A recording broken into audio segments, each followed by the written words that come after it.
Kisah Rasul-Rasul pasal yang ke-16 ayat 24, 25 dan 26. Firman Tuhan berbunyi demikian. Maka ia pun setelah sudah menerima perintah yang demikian, lalu memasukkan mereka itu ke dalam penjara, tempat yang di dalam sekali, dan memasungkan kakinya dengan kayu pasung. Tetapi tatkala hampir tengah malam, Paulus dan Silas pun berdoalah sambil menyanyikan puji-pujian bagi Allah. Maka segala orang yang terpenjara itu pun sedang mendengar mereka itu. Maka dengan sekonyong-konyong timbullah suatu gempa yang besar, sehingga berguncang kaki tembok penjara itu.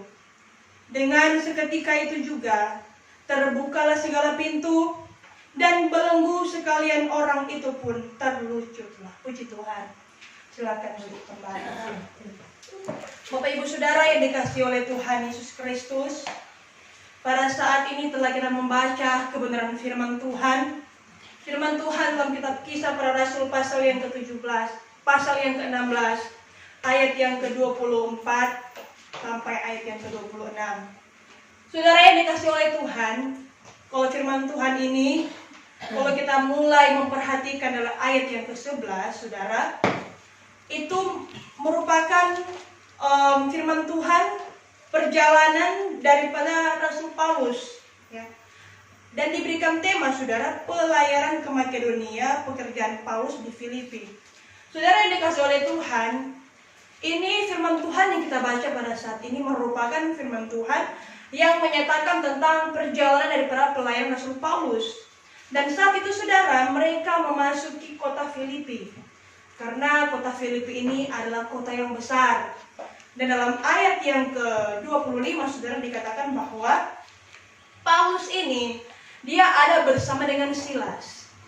Saudara yang dikasihi oleh Tuhan, Silas ini adalah kawan sekerja Rasul Paulus, ya, yang sering dibawa-bawa Rasul Paulus di dalam pelayanannya, ya.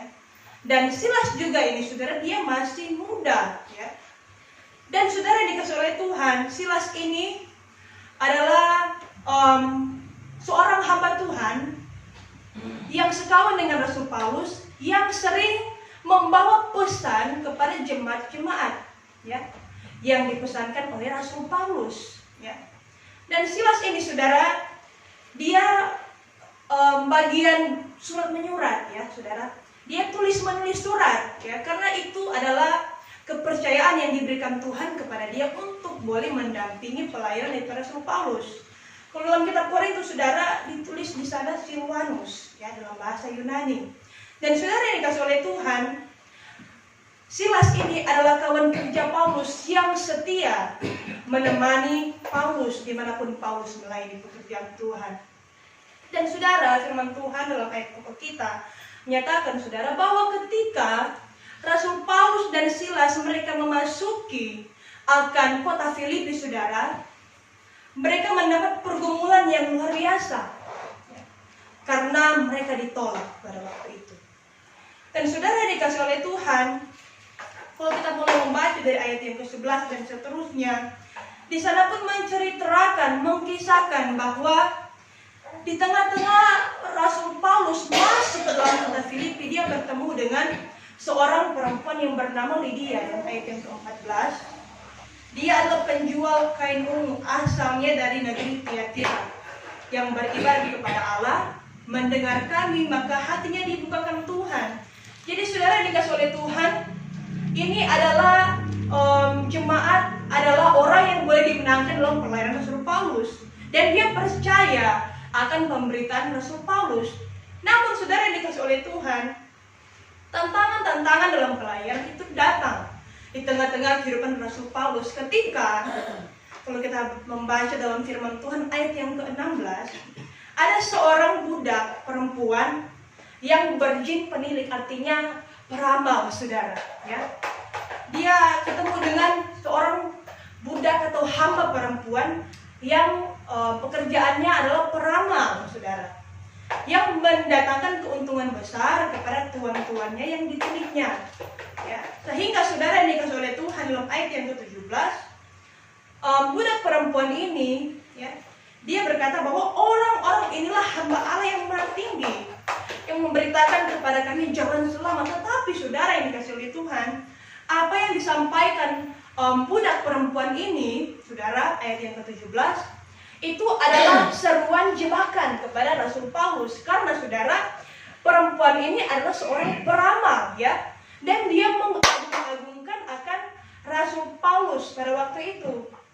Dan saudara yang dikasih oleh Tuhan, ayat yang ke-18, bahwa ternyata perempuan ini selalu menyerukan bahwa, ya, seperti yang dalam ayat yang ke-17, mengangkat-ngangkat akan Rasul Paulus, ya. Tetapi saudara, bukan itu tujuannya, saudara. Karena iblis, saudara, ada dalam perempuan itu, ya. Seolah-olah ingin menjatuhkan Rasul Paulus, saudara. Sehingga saudara, Rasul Paulus, karena dia merasa susah, dia merasa tidak nyaman dengan kehadiran perempuan ini, dia pun langsung mengusir setan yang ada dalam perempuan itu. Dalam ayat yang ke-18 menyatakan, dengan nama Yesus Kristus, aku suruh engkau keluar daripadanya. Maka keluarlah ia dengan seketika itu. Nah, saudara yang dikasih oleh Tuhan, sehingga saudara, pada waktu itu perempuan ini sudah tidak lagi bisa meramal, saudara, karena iblis yang ada pada dia itu sudah hilang, sudah lari, saudara. Dan ternyata saudara, dalam ayat yang ke-19, orang-orang yang menjadi tuan-tuan daripada budak perempuan ini, ya, mereka mengambil keuntungan yang besar di sana, ya. Karena kan meramal-meramal, oh, ada orang-orang bayar, oh, boleh ramal akan ini, boleh ramal akan itu. Sehingga saudara, ketika dia sudah tidak bisa meramal, maka dari bos-bos ini pun, ya, saudara, tuan-tuannya yang dikatakan ayat yang ke-19, mereka merasa cemburu, mereka marah, saudara, ya, dan mereka mencari-cari hal untuk mempermasalahkan, memenjarakan Paulus dan Silas pada waktu itu. Sehingga saudara yang dikasih oleh Tuhan, mereka bawa Paulus dan Silas untuk menghadap kepada penghulu-penghulu atau pemerintah-pemerintah, untuk mereka dipenjarakan, saudara. Karena ayat yang ke-20 dan ayat yang ke-21 menyatakan bahwa orang-orang ini, orang Yahudi, sangat mengharu-birukan negeri kita dan meletakkan adat istiadat yang tidak halal diterima atau dikeruk oleh kita ini orang Rom. Jadi saudara yang dikasih oleh Tuhan, mereka mengkaitkan adat istiadat karena pada waktu itu, saudara, adat istiadat itu adalah hal yang sensitif sekali bagi orang-orang yang ada di sana. Sehingga saudara, perkara apapun kalau langsung dikaitkan dengan adat istiadat, pasti langsung akan direspon oleh pemerintah atau orang-orang setempat. Dan mereka pun berhasil, saudara, memasukkan Paulus dan Silas ini ke dalam penjara. Sehingga saudara yang dikasih oleh Tuhan, ayat pokok kita pada saat ini menyatakan lewat firman Tuhan, mereka dibuang ke dalam penjara, saudara. Ke dalam ayat yang ke-23 kita baca di sana, apabila orang itu sudah membalun mereka itu beberapa liang, maka orang itu pun membuangkan mereka itu ke dalam penjara, serta berperintah kepada ketua penjara menjaga mereka itu dengan secukupnya. Jadi saudara dikasih oleh Tuhan, kita memperhatikan firman Allah bahwa ternyata, saudara, Rasul Paulus dan Silas ini mereka dipenjarakan, ya, saudara yang dikasih oleh Tuhan. Sehingga saudara yang dikasih oleh Tuhan Yesus Kristus, dalam ayat yang ke-24 di sana dinyatakan bahwa maka ia pun setelah sudah menerima perintah yang demikian, lalu memasukkan mereka itu ke dalam penjara tempat yang di dalam sekali, dan memasukkan kakinya dengan kayu palsu. Saudara yang dikasih oleh Tuhan, ini memiliki arti rohani dalam kehidupan saudara sebagai gereja Tuhan yang hidup di ujung akhir zaman ini, ya. Karena saudara yang dikasih oleh Tuhan, dalam ayat yang ke-24 di sana dikatakan bahwa Rasul Paulus dan Silas mereka dipenjarakan di dalam penjara yang paling dalam sekali. Ya, saudara yang dikasih oleh Tuhan, ya, di dalam penjara yang paling dalam sekali, saudara.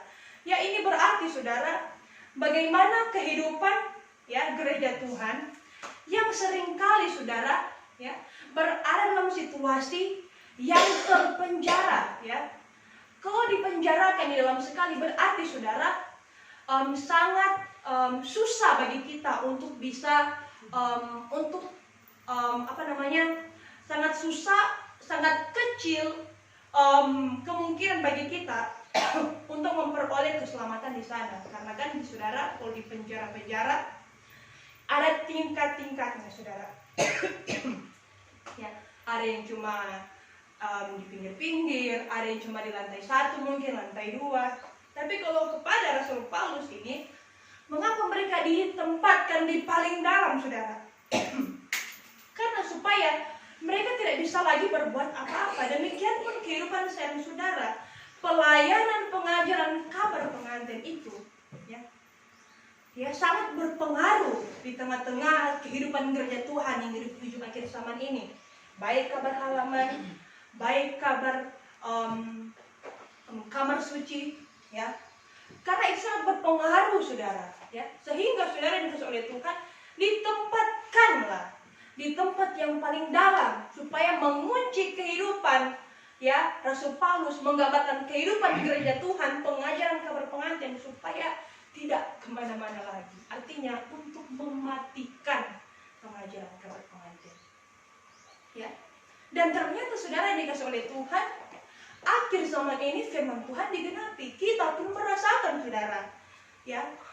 Karena pengalaman-pengalaman yang ada dalam firman Tuhan, ya, yang telah dialami oleh rasul-rasul dalam pelayanan mereka, itu pun kita alami saat sekarang ini. Walaupun di zaman yang berbeda, dengan juga keadaan yang berbeda, ya.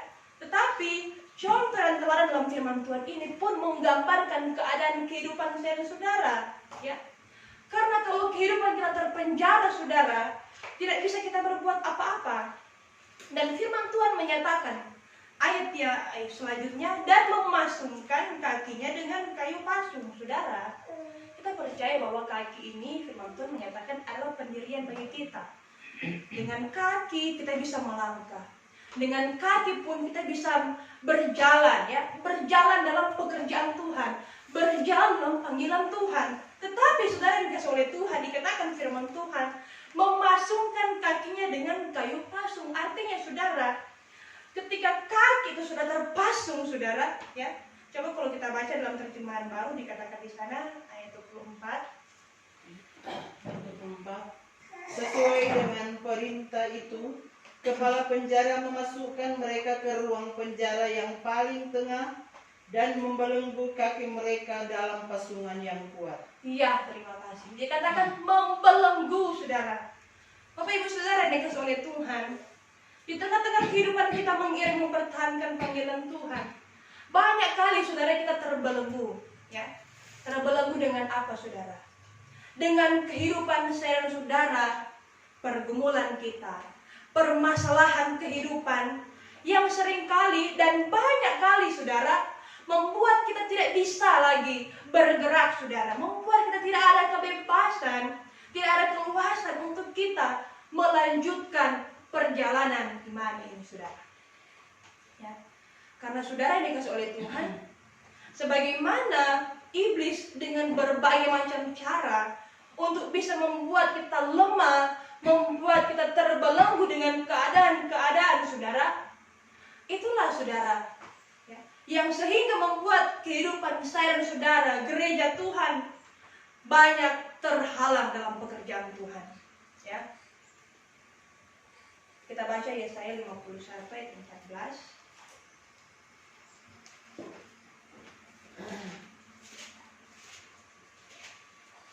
Firman Tuhan menyatakan di sana,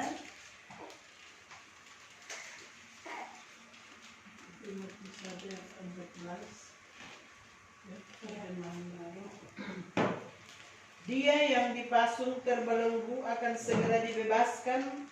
Ia tidak akan turun mati ke liang kubur dan tidak akan kekurangan makanan.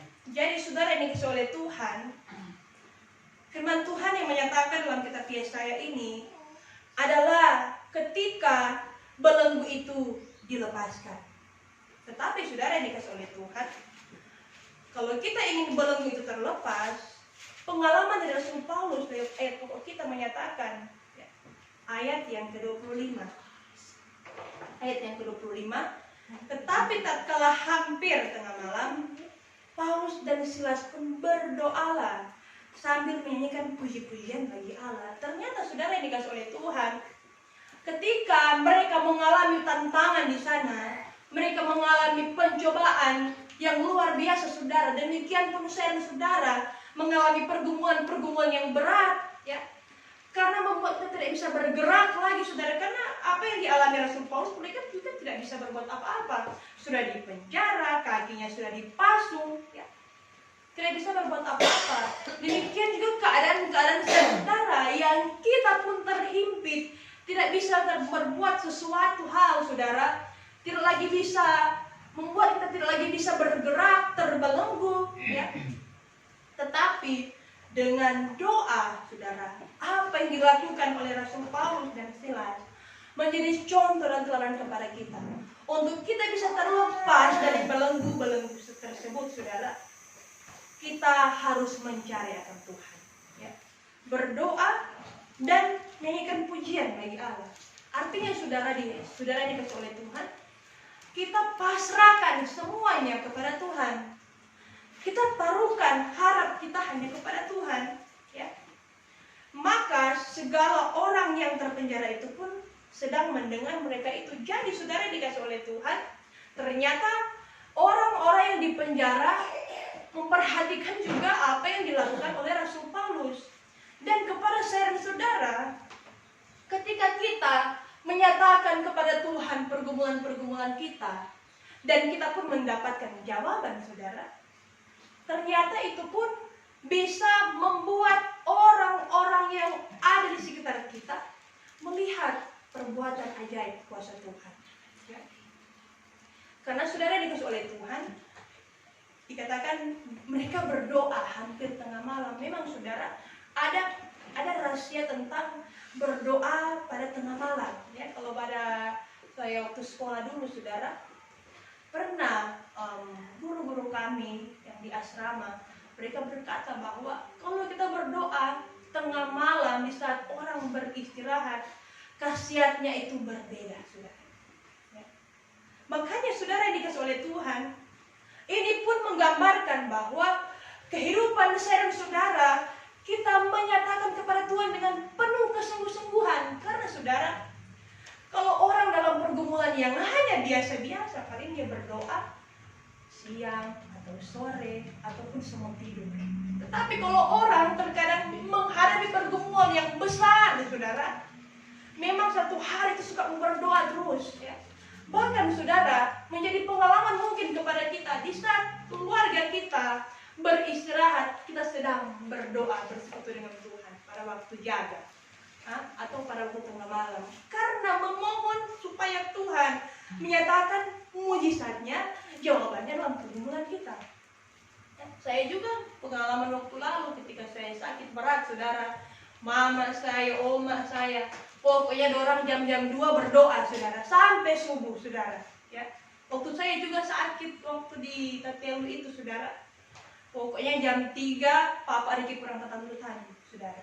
Orang tua kami, mama kami berdoa dengan saya dan papa saya, dan papa karena lelah dia sudah tidur. Ya saudara, dan ya itulah melambangkan bahwa kita meminta dengan penuh kesungguh-sungguhan kita, ya. Karena pergumulan yang sangat berat yang kita alami, ya saudara. Dan ternyata saudara yang dikasih oleh Tuhan, kalau kita membaca ayat selanjutnya, ayat 26, maka dengan sekonyong-konyong timbullah suatu gempa yang besar sehingga berguncang kaki tembok penjara itu. Dengan seketika itu juga terbukalah segala pintu dan belenggu sekalian orang itu pun terlucutlah. Saudara yang dikasih oleh Tuhan, ternyata saudara, kalau kita menyatakan pergumulan kita kepada Tuhan, bahwa ada jawaban Tuhan yang akan Tuhan nyatakan kepada kita. Kalau kita menyatakan pergumulan kita dengan bersungguh-sungguh hati kepada Tuhan. Karena ayat 26 ini merupakan jawaban atas pergumulan, ya. Menyatakan campur tangan Tuhan bagi orang yang benar, yang menaruh harap percayanya hanya kepada Tuhan. kuasa pembebasan Tuhan nyatakan, ya. Baik kepada Rasul Paulus, demikian juga kepada gereja Tuhan yang hidup di Jumat akhir zaman ini. Dan saudara yang dikasihi oleh Tuhan, Tuhan menyatakan kuasanya pada waktu itu ditandai dengan suatu gempa. Ya. Dikatakan firman Tuhan, timbullah suatu gempa bumi yang besar. Gempa bumi yang besar, saudara yang dikasihi oleh Tuhan. Kalau kita memperhatikan bagaimana Yesus, ya, tatkala dia berdoa waktu dia disalib, saudara, dalam kitab Matius 27 ayat 50 sampai 51. Selesai dia berdoa menyerahkan diri. Di sana terjadi juga gempa yang dahsyat, saudara. Sehingga saudara, tirai yang ada di Ka'bah itu robek, ya kan? Saudara yang dikasihi oleh Tuhan. Ini berbicara tentang kuasa yang dahsyat, ya. Ketika kehidupan kita menyerah dan berserah kepada Tuhan. Kan Tuhan Yesus pada waktu itu dia menyerahkan dirinya, ya. Dan juga saudara yang menjadi pengalaman Rasul Paulus, dia juga berdoa, berserah kepada Tuhan. Dan menjadi suatu tanda gempa bumi yang besar. Saudara ini dikasihi oleh Tuhan, kalau terjadi gempa bumi yang besar, ya, dikatakan firman Tuhan, itu pintu-pintu terbuka. Bahkan itu belenggu-belenggu, ya, itu bisa terlepas, saudara. Kalau kita memperhatikan gempa, kalau dia gempa bumi yang besar, saudara, ya, dia bisa meruntuhkan, merobohkan bangunan, ya. Demikian juga saudara, kehidupan saudara ketika kuasa Tuhan bekerja dalam hidup kita, segala pergumulan-pergumulan itu akan diruntuhkan oleh Tuhan, akan dirobohkan oleh Tuhan, apapun itu saudara. Bahkan terjadi gempa bumi yang dahsyat, gunung itu pun bisa terbelah, terpindah dan sebagainya. Demikian juga kehidupan saudara. Ketika kuasa Tuhan yang besar itu terjadi dalam hidup saya dan saudara, pergumulan apapun bisa terlepas. Amin, saudara. Karena kuasa Tuhan, kita boleh merasakan, saudara, jawaban Tuhan atas pergumulan kita. Bahkan dalam hidup kita secara pribadi, saudara, sangat terasa ketika kita bersekutu dengan Tuhan, ada lawatan Tuhan yang besar yang kita alami, saudara, ya. Sehingga saudara yang dikasihi oleh Tuhan, orang-orang pun boleh dibaptiskan dengan baptisan roh, kepenuhan roh, sampai memperoleh karunia-karunia karena ada kuasa Tuhan yang besar yang nyata Tuhan nyatakan kepada orang-orang percaya, orang-orang yang beriman, orang-orang yang benar, saudara. Sebabnya Bapak Ibu Saudara yang dikasihi oleh Tuhan, ketika pun kita terlepas, saudara, ketika Paulus dan Silas ini mereka boleh terlepas, saudara, ayat-ayat yang selanjutnya dinyatakan bahwa ketua penjara itu terkejut, ya. Dia terkejut dan dia ingin bunuh diri, ya. Karena dia so takut, saudara. Ini orang-orang semua so kabur, ya. Dan ternyata, saudara, lewat kuasa Tuhan, lawatan Tuhan, ayat-ayat yang selanjutnya menyatakan bahwa kepala penjara ini pun dia bisa mencari Tuhan. Dia bertobat, ya. Dan ini adalah buah-buah dari pelayanan dari Rasul Paulus, ya. Demikian juga kehidupan kita ketika kita terlepas, saudara, kita bisa melihat buahnya, saudara. Apa yang akan Tuhan nyatakan kepada kehidupan kita, penghiburan-penghiburan Tuhan atas setiap pergumulan-pergumulan kita. Kalau dalam pelayanan, saudara, kita hamba Tuhan bisa melihat, ya, bahwa kemenangan dalam pelayanan Tuhan akan nyatakan kepada kita, saudara, ya. Tuhan hiburkan dengan jiwa-jiwa yang baru, amin, saudara, ya. Karena ada lawatan Tuhan, walaupun saudara harus melalui proses-proses yang berat, ya. Harus ditolak orang, ya. Harus dipenjarakan di tempat paling dalam, dipasung, dibelenggu, saudara.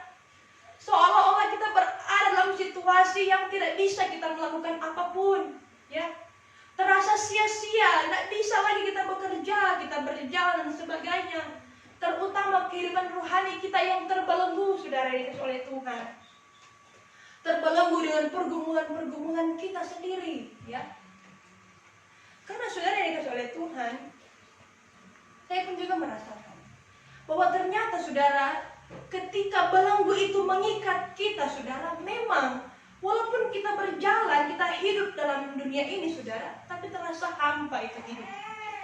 Karena saudara merasa itu beban tidak hilang-hilang, merasa itu pergumulan tidak habis-habis, merasa bahwa ya mau beribadah, ya kita mau menjalankan pekerjaan kita, itu pergumulan tetap tidak akan hilang.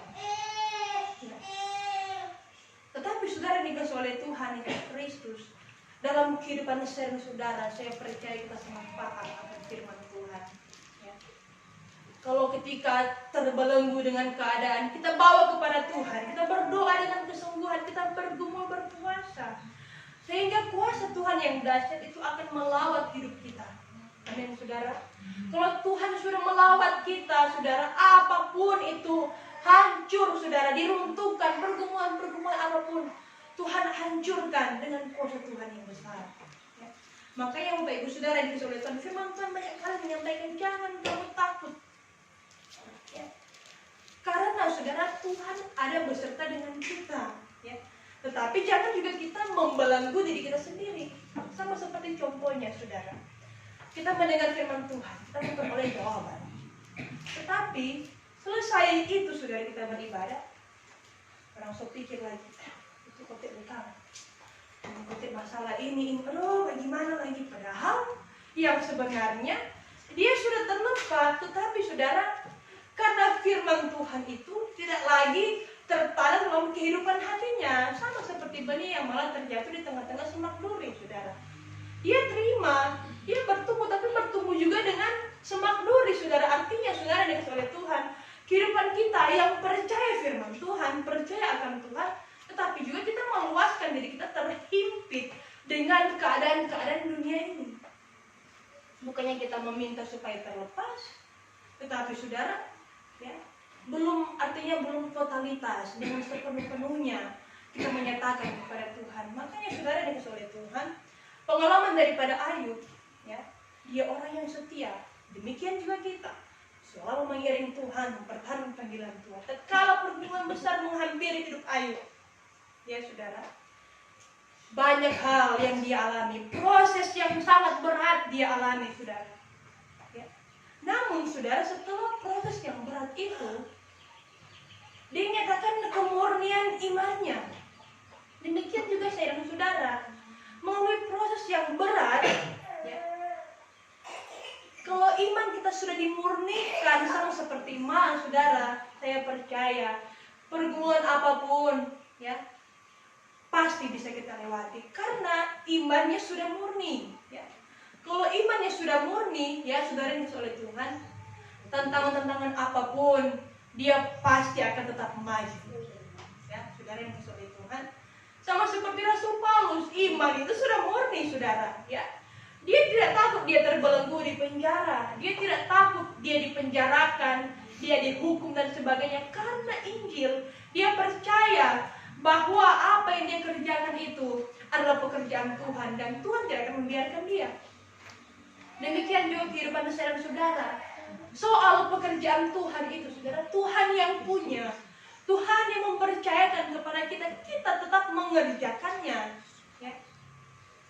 Sehingga saudara dikasih oleh Tuhan, kalau Tuhan suruh bekerja dan ada hambatan-hambatan, ya jangan kita berhenti dengan hambatan-hambatan itu. Karena pekerjaan kita ini masih banyak, saudara. Ya. Jangan terlalu berpikir, aduh, ada halangan ini Kang Isto, boleh Kang, atau begini dan begitu. Yang sebenarnya Tuhan mau kita lewati tantangan itu, ya. Supaya di sana kuasa Tuhan semakin dinyatakan kepada kita, semakin disempurnakan dalam hidup kita. Karena melalui tantangan pergumulan itu, kita boleh melihat kuasa Tuhan, boleh bekerja dalam hidup saya dan saudara. Dan ternyata saudara, kalau kita mempraktikkan firman Tuhan ini kepada kita, ya, itu pun saya percaya di hari-hari yang akan datang, walaupun dengan berbagai macam pergumulan, kita pasti bisa melewatinya. Amin. Asalkan ayat 25 dulu, ya, berdoa hampir tengah malam, ya. Artinya saudara, kita merawankan hati Tuhan, ya. Merawankan hati Tuhan.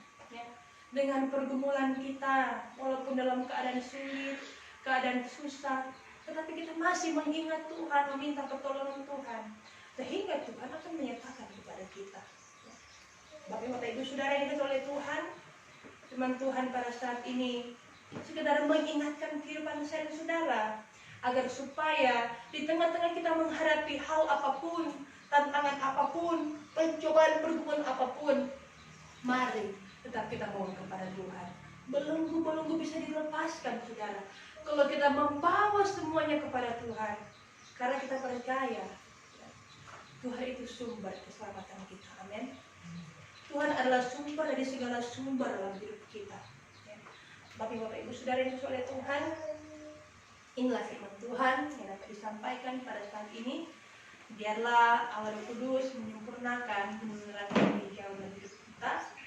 Dan selanjutnya dalam penyembahan kami serahkan kepada Gembala.